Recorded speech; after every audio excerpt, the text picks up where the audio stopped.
ভারত সফরে এসেছেন মার্কিন জাতীয় গোয়েন্দা ডিএনআই বিভাগের প্রধান তুলসী গ্যাবার্ড। দিল্লিতে ভারতের জাতীয় নিরাপত্তা উপদেষ্টা অজিত দোভালের সঙ্গে বৈঠক করেছেন তিনি।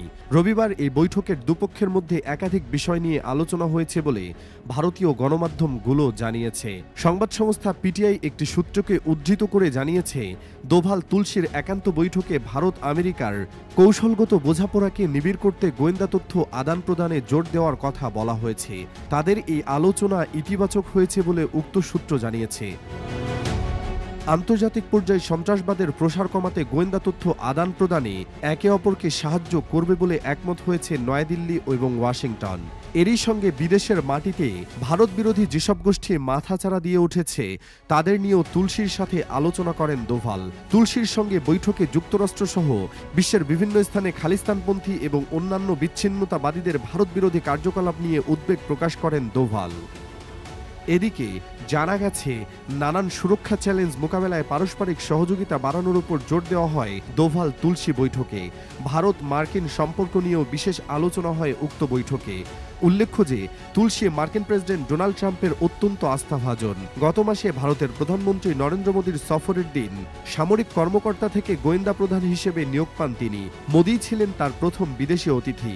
প্রধানমন্ত্রী মোদীর সঙ্গে তার আলোচনাতেও বাংলাদেশ ও পাকিস্তান নিয়ে কথা হয়েছিল। এবার ভারত সফরে মার্কিন এই গোয়েন্দা প্রধান প্রথম দিনেই অংশ নিচ্ছেন পৃথিবীর বিভিন্ন দেশের গোয়েন্দা বিভাগের প্রধানদের একটি হাই প্রোফাইল সম্মেলন বা সিকিউরিটি কনফারেন্সে, যেটির সভাপতিত্ব করছেন ভারতের অজিত দোভাল। এই সম্মেলনে কোয়াড জোটের 4 শরিক তথা অস্ট্রেলিয়া, ভারত, আমেরিকা ও জাপানের গোয়েন্দা প্রধান বা ইন্টেলিজেন্স চিফরা উপস্থিত থাকবেন। এছাড়া বিশ্বের সবচেয়ে ধনী 7টি দেশের জোট G7-এর অন্য প্রতিনিধিরাও থাকার কথা রয়েছে। আবার এদিকে বাংলাদেশের তরফ থেকে মনে করা হচ্ছিল, তুলসী দোভাল বৈঠকে হয়তো বাংলাদেশ নিয়ে আলোচনা হতে পারে। যদিও এ বিষয়ে কথাবার্তা হয়ে থাকলেও তা সম্পর্কে কিছুই এখনও জানা যায়নি। শুধু জানা গেছে, আপাতত বৈঠকের মূল আলোচ্য বিষয়বস্তু গোপন রাখার সিদ্ধান্ত নেওয়া হয়েছে।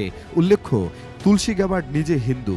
এই আবহে বাংলাদেশি হিন্দুদের উপর অত্যাচারের ঘটনায় তিনি সহানুভূতিশীল ছিলেন। শুধু বাংলাদেশ নয়, বিশ্বের সর্বত্রই হিন্দুদের উপর অত্যাচারের বিষয়ে বরাবরই সরব থেকেছেন তুলসী। তিনি নিজে মার্কিন কংগ্রেসের প্রথম হিন্দু নির্বাচিত সদস্য ছিলেন। তাই সব মিলিয়ে তুলসীর ভারত সফরের বিষয়টি বেশ তাৎপর্যপূর্ণ বলে মনে করা হচ্ছে।